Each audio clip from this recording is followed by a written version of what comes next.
7 lesiones casi fatales que la gente logró sobrevivir. Número 7. Partido en dos por un tren y seguir con vida. En junio de 2006, Truman Duncan, un hombre de 38 años y padre de 3 hijos, estaba trabajando en su empleo habitual en el ferrocarril, en Cleburne, Texas.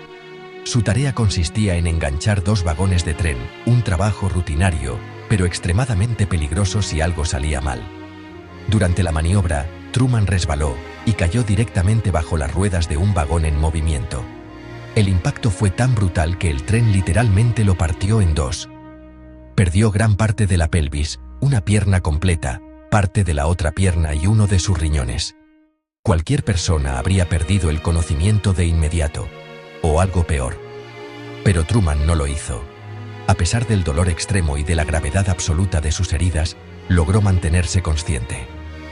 Se aferró al tren hasta que éste se detuvo por completo, y una vez inmovilizado, sacó su teléfono móvil y llamó al número de emergencias para pedir ayuda. Los servicios de rescate tardaron más de 45 minutos en llegar y liberarlo de debajo del vagón. Durante todo ese tiempo, Truman permaneció consciente. Incluso llamó a su familia para despedirse, mientras esperaba ser rescatado. Sin embargo, él mismo diría después que, en ningún momento, pensó realmente que fuera a morir. En el hospital, los cirujanos pasaron más de 3 horas luchando por salvarle la vida, limpiando tierra, restos metálicos y escombros de sus heridas. En los meses siguientes, Truman se sometió a más de 23 operaciones quirúrgicas a lo largo de 4 meses antes de recibir el alta. Contra todo pronóstico, sobrevivió. Aunque quedó en silla de ruedas, consiguió rehacer su vida y regresó a trabajar en la misma compañía ferroviaria, esta vez en un puesto de oficina. Su historia es considerada una de las supervivencias más increíbles jamás registradas en accidentes laborales. Número 6. Un disparo que atravesó el cerebro. Ser soldado ya es una profesión peligrosa en sí misma, pero para el sanitario de combate británico, Dean Busfield, el 2 de julio de 2010, marcaría un antes y un después en su vida. Durante una patrulla rutinaria en Afganistán, apenas 3 meses después de comenzar su despliegue, fue alcanzado por un disparo en la cabeza. La bala atravesó su casco, entró por un lado del cráneo, cruzó el cerebro de lado a lado y salió por encima de la oreja derecha, quedando incrustada en el casco por el lado opuesto. Fue evacuado de urgencia en helicóptero y trasladado posteriormente a un hospital estadounidense, donde fue operado por un neurocirujano. En el 99,9% de los casos, una lesión cerebral de este tipo es completamente mortal. Los médicos no esperaban que sobreviviera. De hecho, fue enviado de regreso al Reino Unido con la idea de que fallecería rodeado de su familia. Pero no murió. Contra toda lógica médica, Dean sobrevivió y comenzó una recuperación que dejó atónitos a los especialistas. El disparo había destruido gran parte de su cerebro, incluyendo áreas relacionadas con el habla y el movimiento. Los doctores creían que nunca volvería a hablar ni a moverse con normalidad. Se equivocaron. Con el tiempo, Dean recuperó la capacidad de hablar y de moverse, aunque con algunas limitaciones físicas.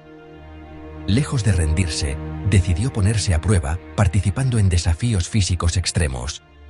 En 2014, recorrió más de 500 kilómetros con una bicicleta de mano entre Bruselas y París, y ese mismo año ganó una medalla de bronce en lanzamiento de peso en los Juegos Invictus, una competición internacional para militares heridos en combate. Número 5. 16 disparos y seguir vivo. Recibir un disparo ya es potencialmente mortal. Recibir 16 parece imposible de sobrevivir, pero eso es exactamente lo que le ocurrió a Joseph Guzmán la madrugada del 25 de noviembre de 2006, en Queens, Nueva York. Joseph salía de una despedida de soltero junto a 2 amigos, uno de ellos el propio novio, Sean Bell, que se iba a casar ese mismo día. Lo que no sabían era que varios agentes de policía de paisano se encontraban vigilando la zona. Según la versión policial, los agentes creyeron oír una amenaza relacionada con un arma de fuego y siguieron a los 3 hombres hasta su coche. En el momento en que intentaron marcharse, y el vehículo golpeó ligeramente a uno de los agentes, los policías abrieron fuego. Dispararon 50 veces contra el coche. Sean Bell murió en el acto. Joseph Guzmán y otro acompañante resultaron gravemente heridos. Cuando Guzmán llegó al hospital, los médicos contaron 19 orificios de bala provocados por 16 proyectiles distintos, 7 de los cuales seguían alojados en su cuerpo. Había recibido impactos en las piernas, el pecho, la cara, el abdomen y los intestinos. A pesar de todo, sobrevivió y con el tiempo logró una recuperación completa. El caso provocó una enorme polémica y fuertes críticas contra la actuación policial. Los agentes fueron acusados de homicidio, aunque finalmente fueron absueltos de todos los cargos. Phineas Gage es uno de los casos más famosos de la historia de la medicina y, bueno, uno de los motivos por los que hoy entendemos mejor cómo funciona el cerebro humano. En septiembre de 1848, Gage trabajaba como capataz en la construcción de una vía férrea. Parte del trabajo consistía en perforar rocas, introducir pólvora y compactarla con una barra de hierro de más de 1 metro de largo. Durante una de estas operaciones, una chispa encendió la pólvora antes de tiempo. La explosión lanzó la barra a gran velocidad, atravesando la cara de Gage, entrando por debajo del pómulo y saliendo por la parte superior del cráneo. La barra cayó a varios metros de distancia. Increíblemente, Gage no murió. Estaba consciente, podía hablar, y caminó por su propio pie hasta un carro que lo llevó al médico más cercano. Aunque sobrevivió, el daño cerebral afectó profundamente a su personalidad. Perdió sus inhibiciones sociales, se volvió impulsivo, agresivo y, la verdad, cambió por completo su forma de ser. Lo que había ocurrido era, en la práctica, una lobotomía frontal involuntaria. Este caso sentó las bases de la neurología moderna y ayudó a entender la relación entre el cerebro y la personalidad. Gage murió años después, tras sufrir repetidas convulsiones. En Oregón, un hombre cuyo nombre no fue revelado intentó acabar con su vida disparándose clavos en la cabeza con una pistola de clavos.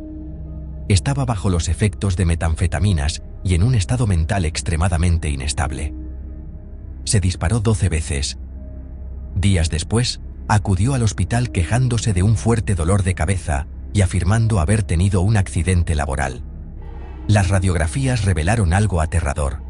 Múltiples clavos incrustados en su cráneo, algunos a milímetros del tronco cerebral y de grandes vasos sanguíneos.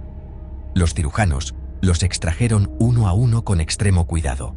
Contra todo pronóstico, sobrevivió sin daños neurológicos permanentes. Posteriormente fue ingresado en un centro psiquiátrico por orden judicial. Para cerrar esta lista, una historia que parece sacada de una película. En agosto de 2003, Ron Hunt, un electricista de California, cayó de una escalera mientras perforaba el techo. En la caída, su cabeza impactó contra una broca de taladro de casi medio metro de longitud. La broca entró por la cuenca del ojo y salió por la parte posterior del cráneo. Ron permaneció consciente y sin dolor. Fue trasladado en helicóptero al hospital, con el taladro todavía incrustado en la cabeza. Los cirujanos lograron extraerlo sin que atravesara el cerebro, salvándole la vida. Perdió un ojo, pero sobrevivió y volvió a trabajar meses después. Estas historias demuestran que el cuerpo humano es mucho más resistente de lo que creemos y que, incluso en las situaciones más extremas, la supervivencia a veces desafía toda lógica.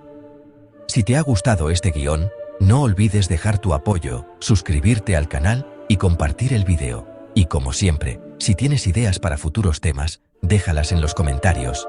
Gracias por ver el vídeo y nos vemos en el próximo.